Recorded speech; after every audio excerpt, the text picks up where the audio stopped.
Welcome to the 2020 Clio Cannabis Awards. The show is about to begin. Please take your seats. Wait, what? Everyone's an avatar? Please hover in place. Ladies and gentlemen, welcome our hosts, Weed and Grub.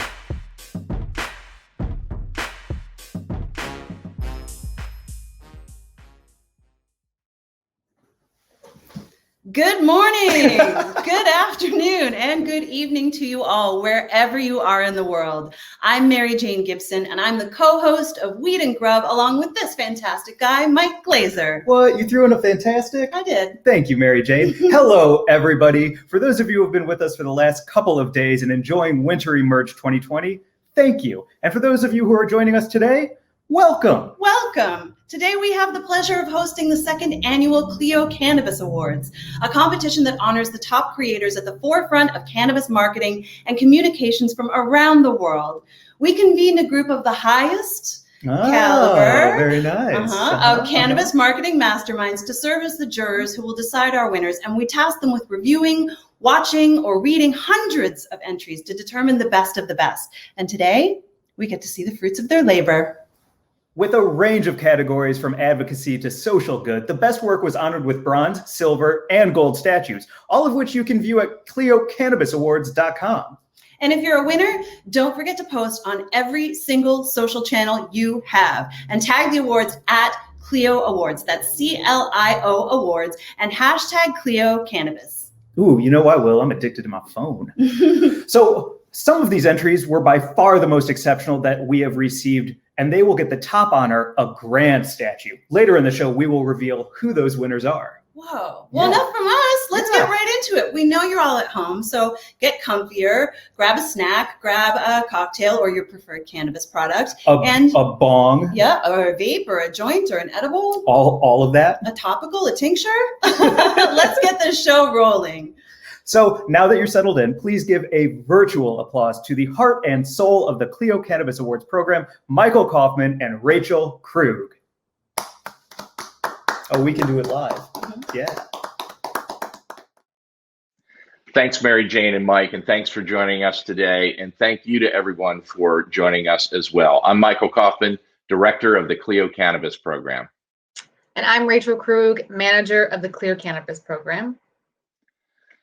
This year has been a hard one for all of us, but today we want to take time to acknowledge the marketers, designers, filmmakers, art directors, agency creatives, digital pioneers, and brand innovators whose work has elevated this essential industry over this past year. Our aim is to recognize that work and to show our appreciation to each of you who are helping to bring this miracle plant to hearts, minds, and endocannabinoid systems around the planet. And if that's you, thank you. We also want to thank the associations and partners who connected us to the industry. Thank you to the Cannabis Marketing Association, the National Cannabis Industry Association, and to the Cannabis Impact Fund for their tireless effort to support the community. Also, a very special thanks to CannaCraft for their generous support for today's program. Today, we're here to share the remarkable work and creativity selected by our esteemed jury for recognition. Here's how it worked. Our jury reviewed all entries submitted and voted individually through preliminary rounds of online judging, which were then followed by a final virtual round of collective discussion to determine the awards given: gold, silver, bronze, and shortlist, which is honorable mention. The jury is asked to look solely and specifically at the creativity of the work submitted. And during the judging process, there are no minimum nor maximum number of statues that need to be awarded. We empower the jury to award as many or as few entries as they collectively determine in each particular medium or category. Additionally, jurors that submit work from their own company or team are required to abstain from voting on that particular entry through all judging rounds. And now, without further ado, the 2020 Clio Cannabis Award gold winners are Pax Lab Incorporated for Dennis, the man who legalized cannabis in the advocacy medium. Charlotte's Web for Trust the Earth Farm Art in print and out-of-home craft medium. And Superette for Superette Toronto flagship in brand design. Congrats to all our gold winners. Let's take a look at the work. Cheers. Cheers. My name is Dennis Perone, for those of you who don't know who I am. So I told the whole world that I sold marijuana. Dennis was our very greatest speaker. He'd get up there on stage and he'd say, "My name is Dennis Perone. I'm a gay man from San Francisco, and I've come here to speak to you tonight about legalizing marijuana."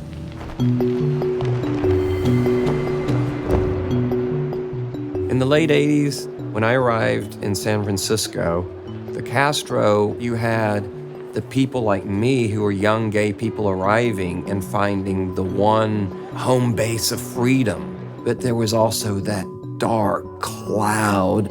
You've got the AIDS epidemic, and you've got Dennis Perone, the most notorious drug dealer ever. Now we suddenly started seeing it as a therapeutic drug, something that could help our dying friends. So we basically decided to create a cannabis club just for AIDS patients. It was called the Cannabis Buyers Club. Thanks, go ahead.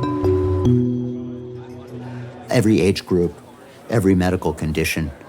And that turned into a really neat thing. Dennis, he just understood that you had to use the media to change the greater opinion of the public. It completely changed the way people saw cannabis. People saw it as medicine. Growing and selling marijuana to sick or dying people. This club is ground zero, the heart of a national movement. Now, this was a time when the government was claiming there's absolutely no medical use anywhere. We could actually get on the ballot in 1996. It triggered a lot of research. People started paying attention to marijuana as a medicine. He stood up and he put himself at risk. I mean, he was jailed and he was vilified. You can't overestimate his influence on this movement. I shudder to think where we would be if there had never been a Dennis. Dennis Perone will always be remembered as the man who legalized cannabis. Period.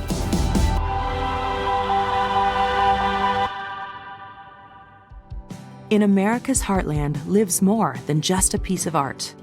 It's a mission where every American has the right to choose the power of botanicals for their health. Created to ignite this conversation for open access to hemp, especially in states that don't provide this choice yet. This embodiment of Charlotte's Web's mission celebrates all those who've trusted the earth to improve their lives naturally.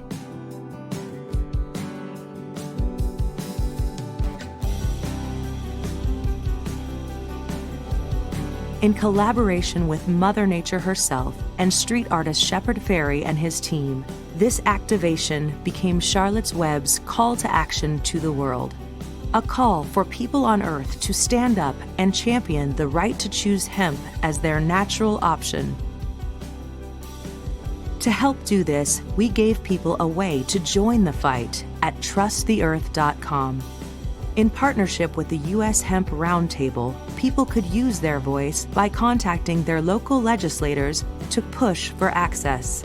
On social, we encouraged people to share their CBD success stories so others could see how CBD benefits more than just crunchy hippies.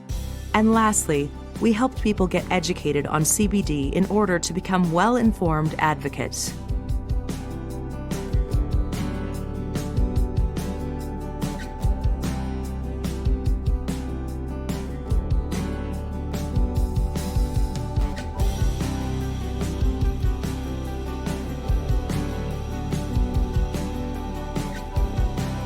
With the goal of creating mass conversation and brand awareness, the campaign garnered more than 258 million earned media impressions.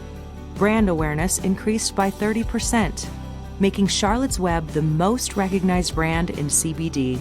To create this supersized message to the world, it took one lone farmer 1 week straight of mowing with a GPS-powered tractor. And the best result? The families, children, and veterans whose lives have been improved by having access.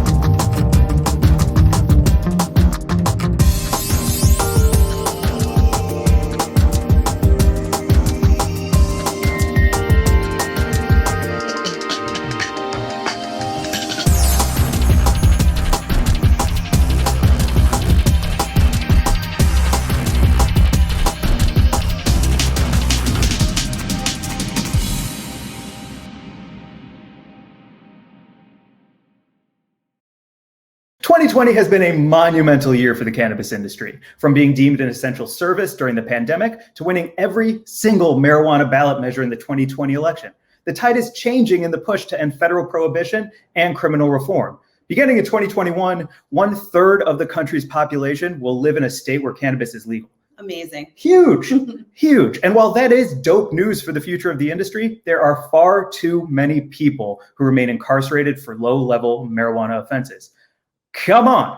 Today, we recognize the people who work tirelessly to free every last prisoner of the unjust war on drugs, starting with the 40,000 people in prison for cannabis offenses legal in most states. One organization who has led the charge in this movement works day and night with cannabis industry leaders, executives, and artists to intervene, advocate, and provide awareness to overturn unjust laws and policies. For the first time in the history of the Clio Cannabis Awards, the Impact Award, brought to you by our friends and presenting partners, CannaCraft, goes to an organization leading the charge of righting wrongs, the Last Prisoner Project. With us today is co-founder of CannaCraft, Dennis Hunter, to tell you more.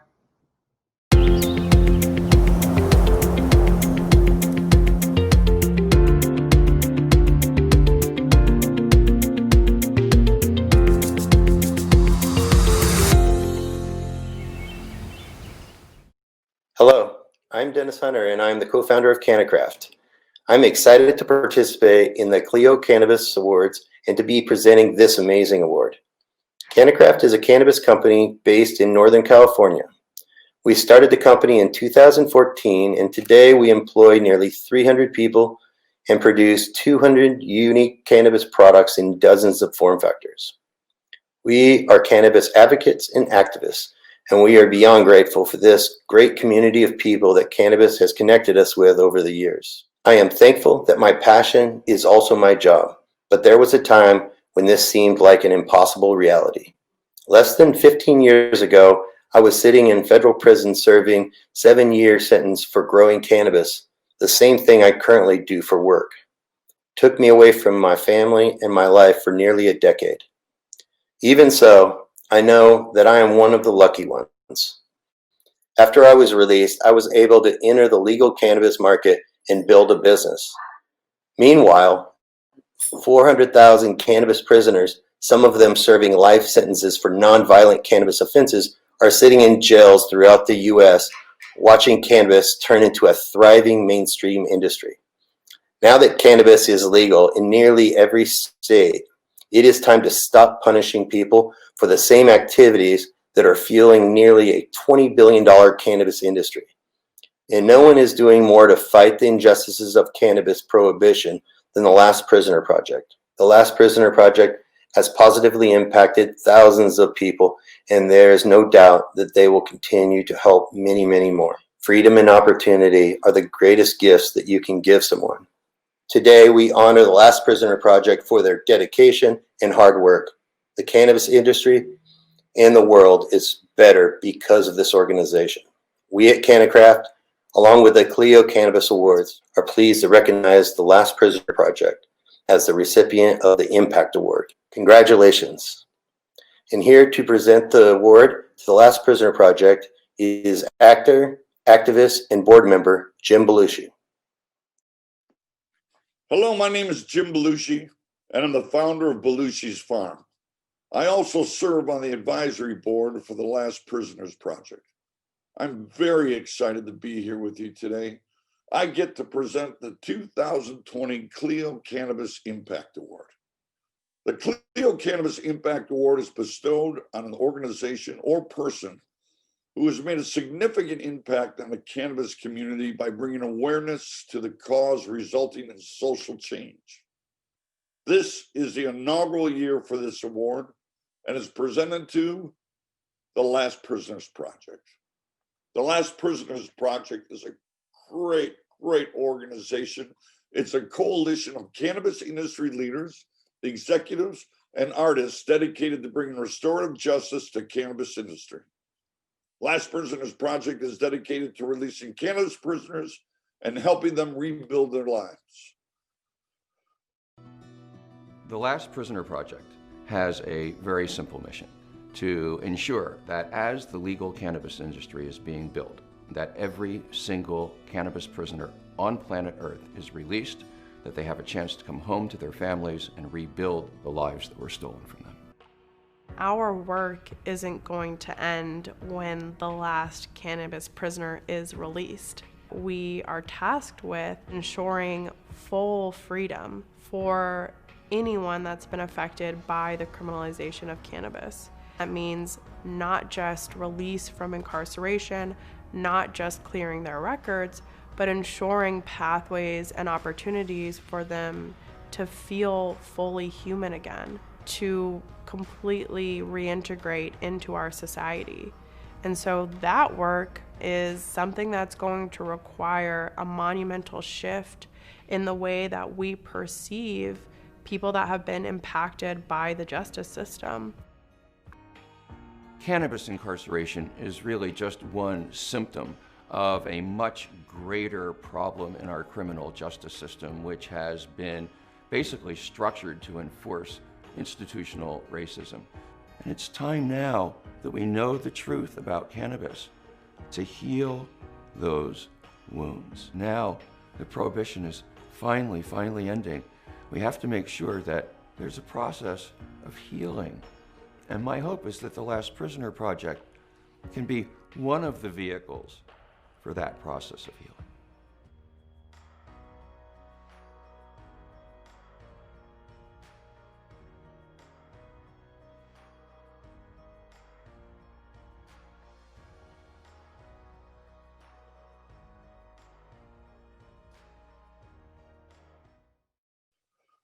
It's a beautiful organization. You know what? I got involved in it because Steve D'Angelo called me one afternoon and said, Jim, we just lost our location for our first annual fundraiser for the Last Prisoners Project. I know you got that big, beautiful house. Is there a way we can use it tonight? And I went, sure, why not? And within 3 hours, we had tables, chefs, food, lights, microphones, speakers, and all these people showed up. And they all donated such a great amount of money to kick off this great Last Prisoners Project. And I sat there and I listened to the speakers, and especially Stephen. I was so moved. They gave me great purpose, great understanding. And I was really happy to be part of it. And Steve asked me if I wanted to be on the advisory board, and I said, of course, I would love to be on the advisory board. And it's been a wonderful journey ever since. They've had some great successes, and we have some more successes ahead of us, I hope. So I'm proud to be part of it, and I'd like to introduce co-founder Steve D'Angelo and re-entry coordinator Evelyn LaChapelle. On behalf of the Clio Cannabis Awards, I am honored to present the inaugural Impact Award today to the Last Prisoners Project. Accepting the award is Steve D'Angelo and Evelyn LaChapelle. Congratulations. Here you go. Well, thank you so much, Jim. I am really proud and excited to accept this reward. It belongs to all of the very many people and organizations and companies who have helped LPP grow into such a vibrant organization over the course of the past year or so. That would include the LPP staff, who are intrepid, intelligent, and determined. It would include all of our many supporters from the cannabis industry, from the creative arts, and individual activists.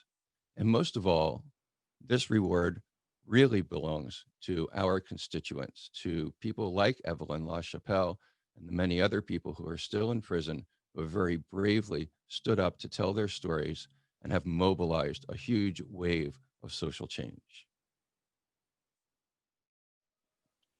And thank you. I am also very honored to be receiving this award with Steve. Thank you, Jim, for the great introduction. And thank you so much for this Clio Cannabis Award. As the reentry coordinator and also as a previous cannabis prisoner myself, it is certainly validating to know that the work that is being done is also being recognized. And thank you very much. What an absolutely incredible group of people. Wow. Yeah. Earlier this month, Michael Kaufman had the pleasure of getting together, virtually of course, with Steve, Evelyn, and Jim in a fireside chat. Let's take a look. Hello, everyone. I'm Michael Kaufman, director of the Clio Cannabis program. Thanks for joining us. Today, I have the privilege of chatting with leadership from the Last Prisoner Project, an incredible organization awarded with our inaugural Clio Cannabis Impact Award. With me today, we have founder Steve D'Angelo. Hey, Steve. Evelyn LaChapelle, the reentry coordinator, and Jim Belushi, advisor, board member, and all around a great guy. Nice to see you all. Thanks for joining me. Earlier this year, we launched a series called Higher Calling on our editorial website called Muse by Clio. And we've had, roughly 20 industry visionaries featured. We feature different marketing people and PR people and folks that are active in the industry every week. And remarkably, over 80% of them, every week when we say, what philanthropic organization do you support and really admire, have said Last Prisoner Project. I mean, it's just remarkable that, Steve, you and Evelyn and the team have had such an impact on this industry. Obviously, your mission is such an important one.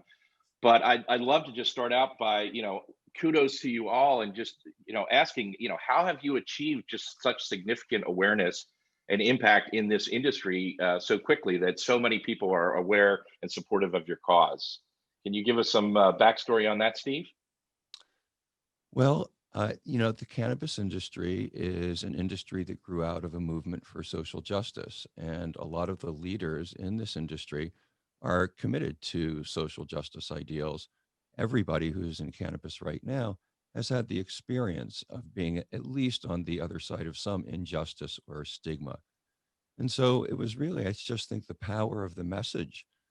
All I really had to do to get people interested in Last Prisoner Project was outline the problem and tell them that there were people who were still serving time for cannabis. And that's such an outrageous proposition today that we just immediately started seeing people buying into it. So I think one, the power of the message itself. And secondly, was I call them my angels. Sometimes I get these visions, I get these ideas, and that happened with Last Prisoner Project. But I work in a kind of different way, and I really depend on people who see those visions and share them with me, and to help wrestle them down to the ground. And in this case, a special credit really should go to Sarah Gersten and Mary Bailey, who were the first to step up, and then to all of our incredible constituents and new staff members. People heard the call and they came. And Evelyn, maybe you can kind of build upon that a little bit as reentry coordinator. Tell us a little bit about your role and how you've been part of this mission. I'd love to hear more.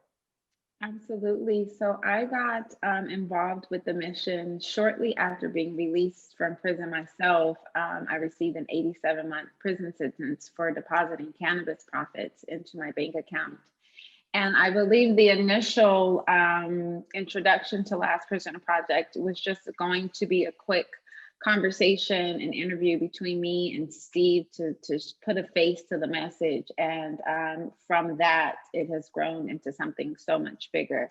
And recently onboarded as the reentry coordinator because, and correct me if I'm wrong, Steve, the mission of Last Prisoner Project was really to engage with and conquer the clemency petitions that go forth for these inmates and working on the release of these inmates. And then it was, now that we have some home, what is reentry going to be like? And what is that process like? And hearing the stories of my reentry process and knowing how bumpy the road was, even for someone, you know, with a college education and no prior background, no prior criminal history, it was not an easy transition. So Last Prisoner Project, while also still focused heavily on clemency, is now putting a lot of their efforts into reentry programming and finding a place for felons in the industry and assisting with that process of coming home after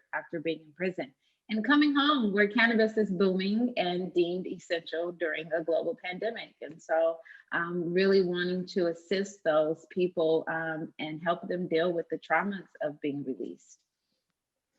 You know, I saw the recent success or current success of Richard DeLisi, who was released after 32 years behind bars. I mean, just remarkable. I mean, Evelyn or Steve, is there anything you can update us on that story or share a little bit more about LPP's involvement? Well, Richard is not quite released yet, but he will be released in time to be able to spend the holidays with his family. I remember well when Richard was first arrested and put on trial. It was the beginning of a huge uptick in cannabis arrests that happened in the 1990s, when most of the arrests in the quote unquote war on drugs were of cannabis arrests. And Richard received a 90-year sentence. Never killed anybody, never hurt anybody. He was involved with pretty large amounts of cannabis. And so now it's really interesting, though, to look at Richard's case in the perspective of today, because even though he was moving quite a lot of cannabis, it's just a very, very small, tiny fraction of how much cannabis is being produced and cultivated legally today. So it's great to see Richard come home. And we also know that there's still 40,000 more prisoners to go. Remarkable work. Thank you for that. Jim is a longtime supporter, investor, founder, owner in the industry. I mean, can you share a little bit more about what this organization means to you? And, you know, the Clios are about creativity too. Like, how do these stories inspire you creatively? Well, you know, I started in this business as kind of like everyone else did. You know, it's like, oh, it's the green rush. You know, it's like, oh, I got a farm and may as well grow it. It's legal. And as I traveled along with this wonderful plant, these ladies kind of led me to where I am today. And the plant is a spiritual plant. It's a medical plant. It makes you feel good. It's just a beautiful, beautiful plant. So it's led me to realize that it is the purpose. It's given me new purpose. And the Last Prisoner Project just kicked me over. I mean, I met a veteran one time who really changed me in a paradigm about, I'm not in this for the money. You can't chase the money. You got to chase the passion. And the passion is about helping people with their illnesses, people with their PTSD. And then Steve and Mary came along and Evelyn came along and took me to a higher purpose. And it just kind of focuses me why I'm here. To expand the word, to make people even more aware of the great benefits of cannabis, and to show the war on drugs and what it's done to our society. and what it's done to families. I mean, the number one fear in life is death, but the number two fear in life is the collapse of family. And these 40,000 people who are incarcerated have families. And those families have been devastated, collapsed. And it's just so sad to me. And it's just so, it just breaks my heart. So I think we got to get these men and women out of jail now. I don't want to wait till Christmas. It's Tuesday. I want them out Wednesday.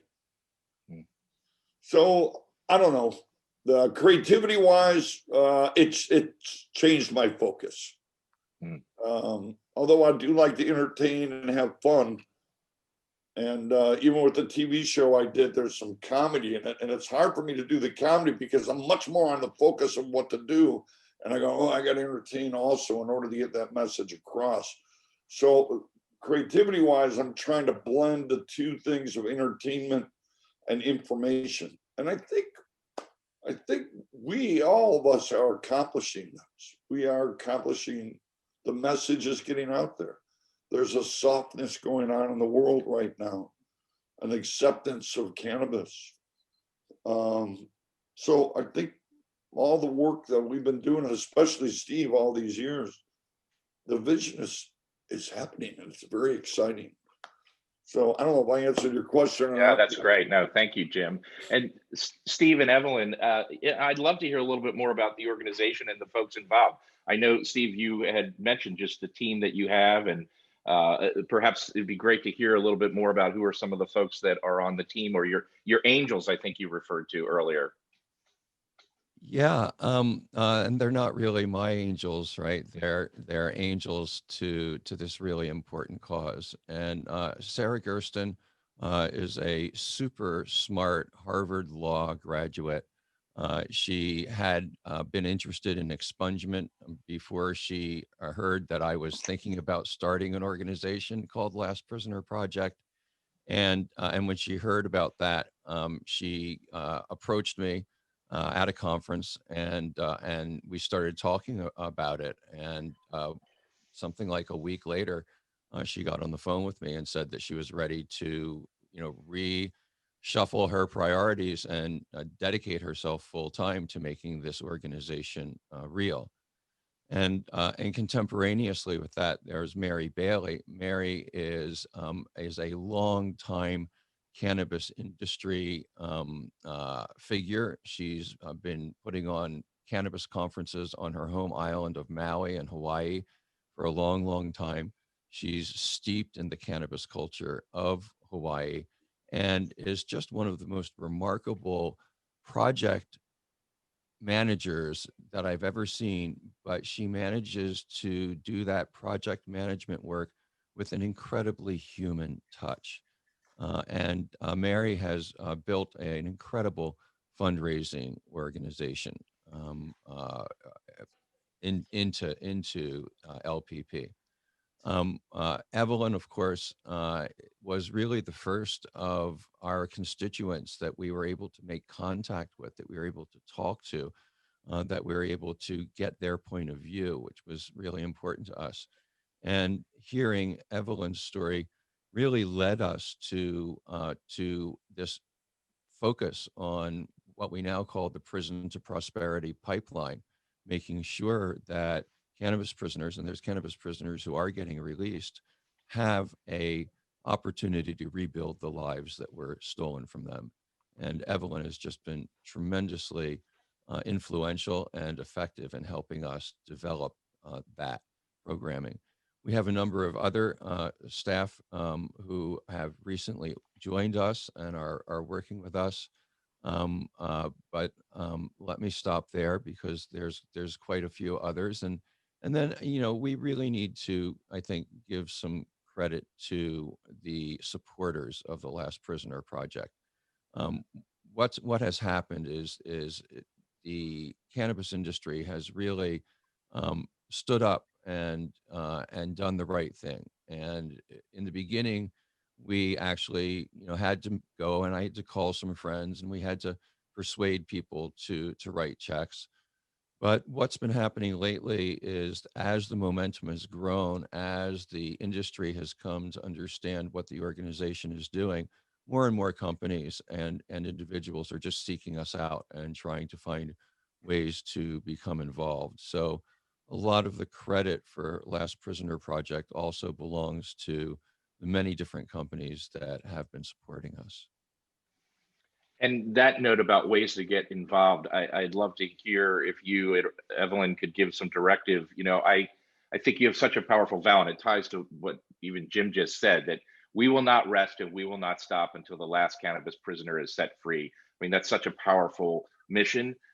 What can all of us do to support the organization and the mission more? Are there some directives that you can provide?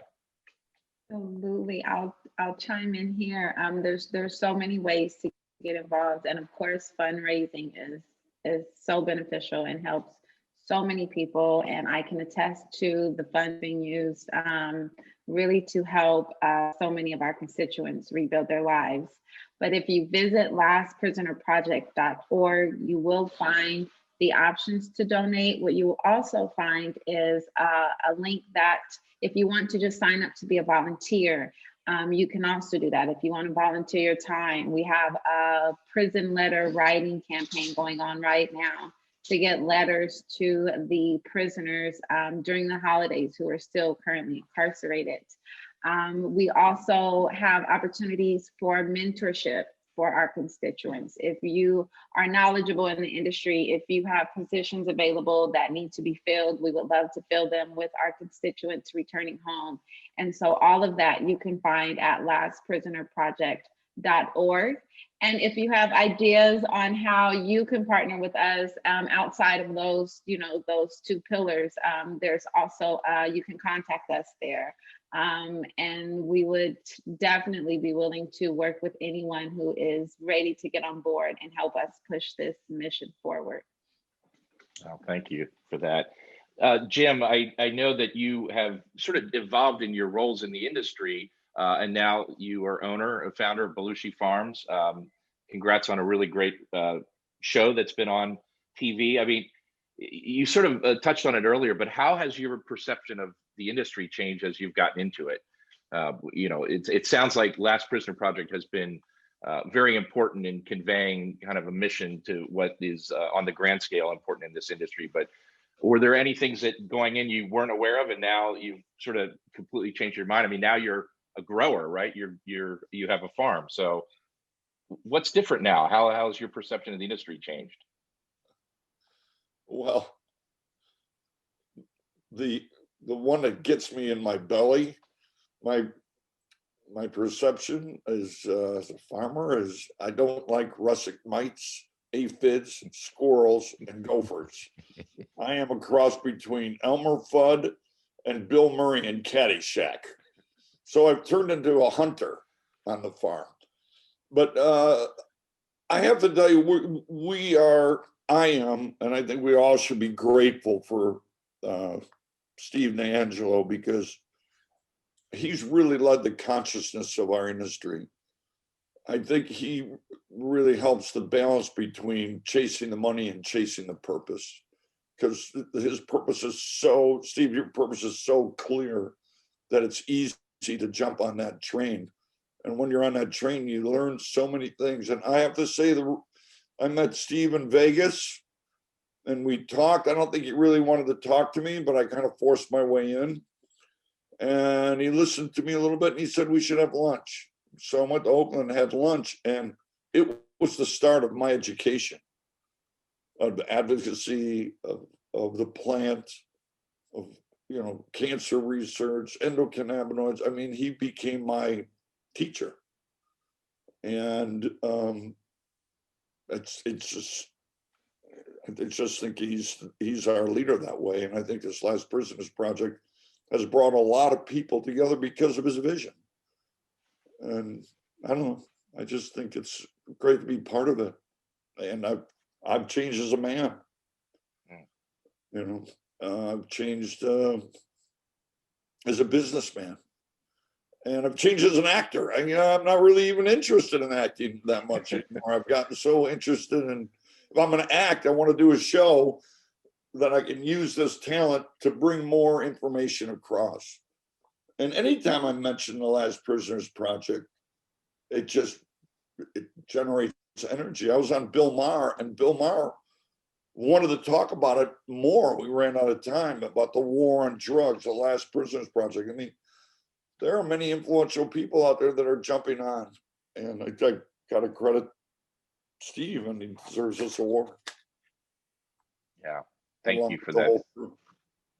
As we all continue to face significant challenges in both this essential industry, but also obviously in the world at large, what do you look forward to, 2021 and beyond, where there's so much change and chaos right now, but I'd love to hear just any vision for the future that each of you have, and what do you think we can look forward to going forward? So whoever wants to start, I'd love to hear your thoughts on the future. It's simple. A product that is natural and organic that kills aphids, rustic mites, squirrels, and gophers. That's what I want in 2021. And Evelyn and Steve, do you have slightly different answers? I have slightly different goals than that, but however we can organically kill the war on drugs, I will vote for that. And I'm really hoping that 2021 brings more awareness to the plight of the 40,000 people who are still incarcerated. I think it is often that I encounter people who just simply don't know that there are some of us still serving time for the plant. And so I'm hoping that with the new administration, of course, that this message gets into the ears of the people who have the opportunity to actually do something about that. And so that's my goal for 2021, along with Jim's farming issues. I'll add that to the list. And Steve, how about you?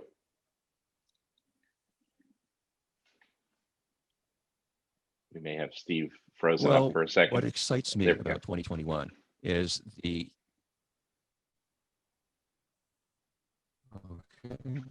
we go. Well, when I look out at 2021, what's really exciting me is the fact that the spark that we lit here in California 20 some odd years ago spread across the United States. It's now catching fire all around the world. Just in the last week, the country of Israel and the country of Mexico both have taken steps towards legalizing cannabis for all purposes, steps that cannot be reversed. Israel says they're going to have a legal adult use market within 9 months. And the Mexican legal cannabis market will be the largest legal cannabis market in the entire world. Lebanon just legalized cannabis for medical purposes. Thailand also just passed medical cannabis legislation. So the march of progress is going to continue all around the world. And I encourage folks who are here in the United States to really get in touch and appreciate how what we started here has inspired people all around the world.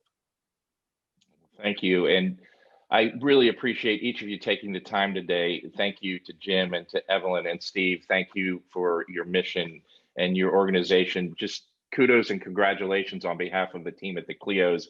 We're really proud and honored to be able to give this award to you, the inaugural Clio Cannabis Impact Award. So thank you, everybody. I appreciate you taking the time, and we'll see you online at the Emerge Conference.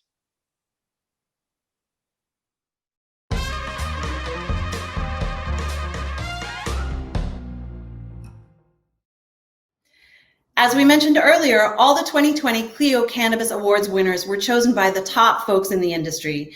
Agency and brand leaders took time out of their working from home, children wrangling, basement workout, snacking session schedules to click through the hundreds of submissions. And for this time and effort, we thank you all.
The time has come, everybody. The grand winners, the best of the best, the top dog. Well, not bigger than Snoop, obviously. No, the second top dog. You get the picture. Yeah. What is the grand, you ask? This is a piece of work that was so amazing. A piece of work that made our jurors jealous as fuck that they didn't create it. A piece that is just pure awesome.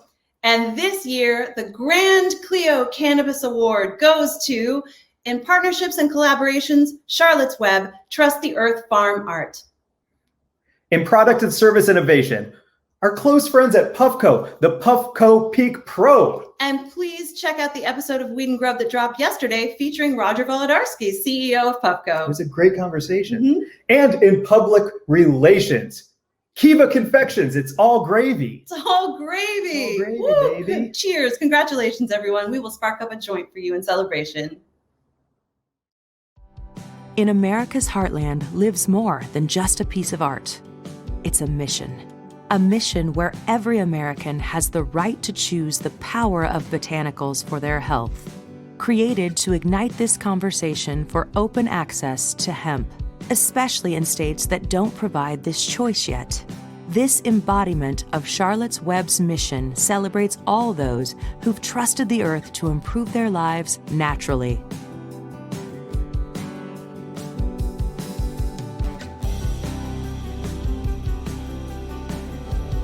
In collaboration with Mother Nature herself and street artist Shepard Fairey and his team, this activation became Charlotte's Web's call to action to the world. A call for people on Earth to stand up and champion the right to choose hemp as their natural option. To help do this, we gave people a way to join the fight at trusttheearth.com. In partnership with the U.S. Hemp Roundtable, people could use their voice by contacting their local legislators to push for access. On social, we encouraged people to share their CBD success stories so others could see how CBD benefits more than just crunchy hippies. And lastly, we helped people get educated on CBD in order to become well-informed advocates.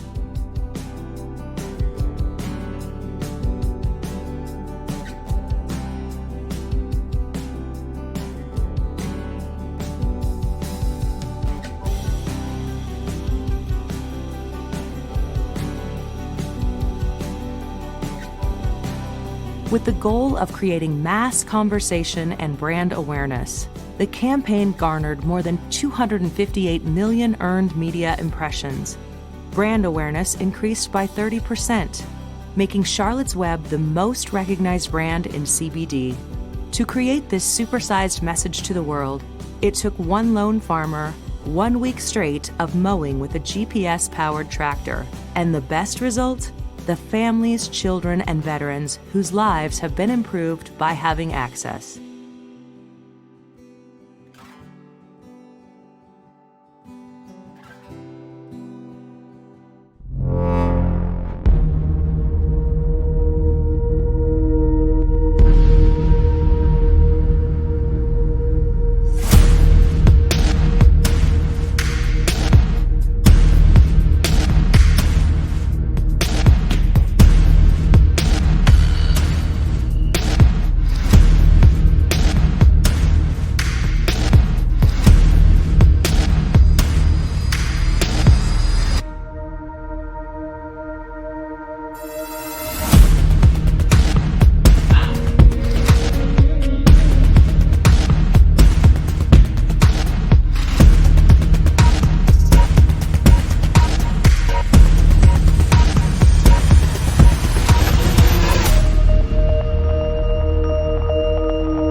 And holidays just got you a little on edge. Maybe some cannabis-infused turkey gravy can help that. Details straight ahead. Just in time for dealing with challenging relatives at Thanksgiving, a new type of gravy may help take the edge off. This is the limited edition cannabis-infused gravy, one of the largest cannabis edible brands in the country, Kiva Confections. Just launched what they're calling fast-acting cannabis gravy. It comes in powder form. You just add water, according to the packagings. and it takes effect pretty quickly, 2 to 15 minutes. It's sold, among other places, at Sweet Flower Dispensary in Los Angeles. So, do you think that'll help with the dinner conversation, or? I'm not even going to wade into that. I did read, though, that it's only available in California. It's not like a nationwide thing. You can't, like, go online and order it. And if you try really hard, you can actually find recipes to kind of create your own. Yeah, I'm sure you that's don't not have to buy the only company doing it, but it is an interesting twist on the Thanksgiving family arguments, maybe? Oh, yeah. These days, politics always a way to get indigestion, I think. But a California-based company is here to help diffuse the tension, offering to help you survive Thanksgiving with their cannabis-infused gravy. Come on.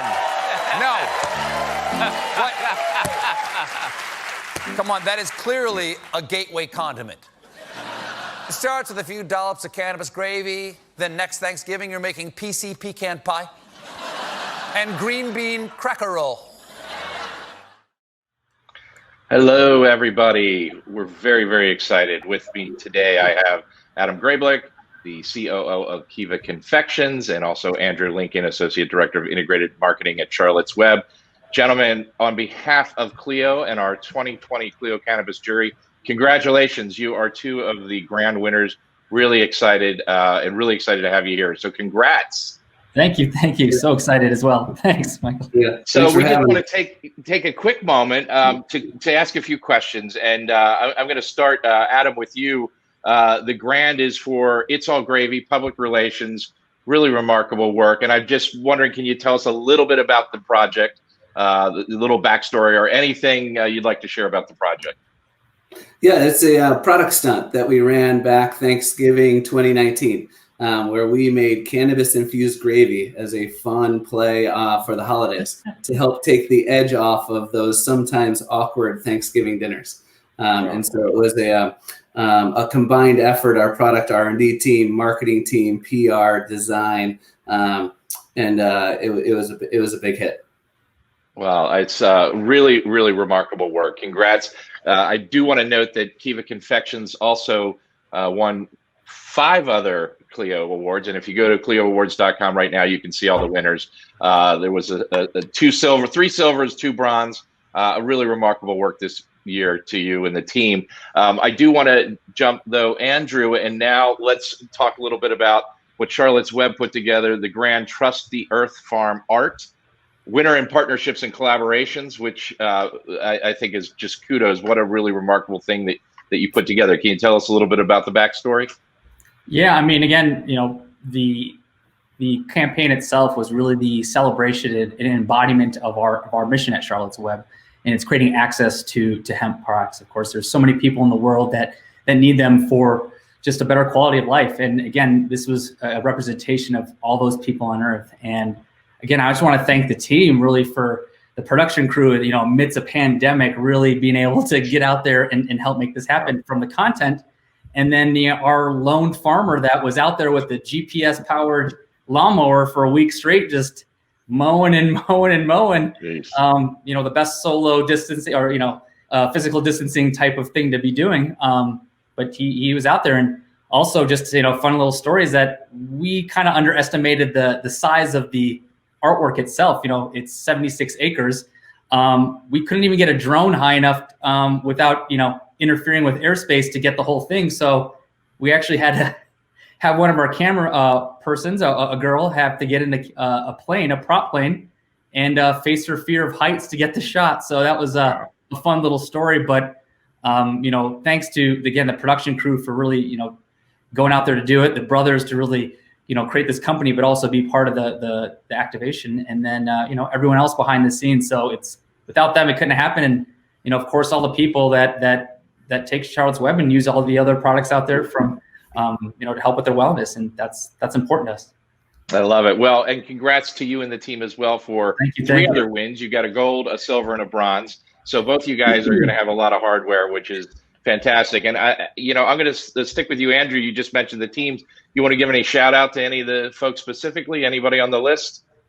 Oh my gosh, yeah. There's Malik, our director, Ellie, another editor and camera person. Again, the brothers for really taking time away from family and getting out to the farm to be able to make this happen. And then again, everyone back at the office, for making this happen behind the scenes. But it was an incredible feat. So again, thank you guys for doing that. And, here we are. That's it. Shout out to Charlotte's Web. And Adam, how about you? You want to give any accolades to anybody on the team? Yeah, like I said, it's a team effort. It started with the marketing team coming up with the idea, R&D and ops executing the idea in just 6 short weeks, and then handing it over to our fantastic PR firm, Autumn Communications, and our design firm, Stout, San Francisco. All these groups came together to pull something off. Really short lead time and 1.3 billion impressions over a 4 or 5 day span. It was a big hit. Yeah, that's fantastic. Well, I feel like, the final question I have for you guys is sort of like, what are you going to do next? And, go to Disneyland or something. But really, what do you guys envision for yourselves, for the company, for next year? We've all been through a really tough year. So, this kind of accolades for us, it's about recognizing people that are doing really creative work. And I'm just curious, either you have any thoughts for the future, what you're looking forward to for the company or the business? Yeah, I mean, I'll go first. Yeah, I think, this is only the second, part of our campaign. We launched this idea, a year ago, but now this was the second phase, and of course there's more phases. And but really, what we're excited about is to be able to keep bringing our mission out there to people, but this time in person. I think we're all looking forward to just having this pandemic, come to an end sooner than later, and so we can all kind of get out there and see each other in the flesh. And that's really what we're looking to do to connect with people again, is on that, in person, emotional kind of level. And that's what we're really looking forward to, coming up this year. Absolutely. Adam, how about you? Yeah, here at Kiva, we are 100% focused on product innovation. That didn't slow down this year. It's not going to slow down next year. We just recently launched a line of live resin infused edibles. We'll continue to expand that. We've got a couple other product stunts in the works. One coming up for Valentine's Day, and some other in Q4, and a long product pipeline. So we'll be developing ideas, executing ideas, and then we get to our job's the fun part. We get to market and sell those ideas. So I want to thank you both for being here today. Adam Grablick from Kiva Confection and Andrew Lincoln from Charlotte's Web. I mean, remarkable work. Kudos to you guys as well as to the team. We're really proud to recognize the work for both your teams, and congrats. And we'll look forward to better days and good things ahead in 2021. So thank you both for joining. Thank you. Hey, I'm just really excited and privileged today to welcome Avi, Head of Product Development at Puffco. Hey, Avi, just big congrats on behalf of Clio as well as the 2020 Clio Cannabis jury for the grant for product innovation. I mean, really phenomenal work. So congrats. Thank you so much. Yeah, it's an honor to receive this award, and we pour our hearts into doing this work and making these products, and to be recognized is very very humbling. And back-to-back years, last year you picked up a bronze. This year you picked up 4 awards. In addition to the grand, you have a silver, a bronze, and another bronze. So there's some trophies coming your way. Anything you can tell us about the Puffco Pro? Any just backstory or quick notes on it?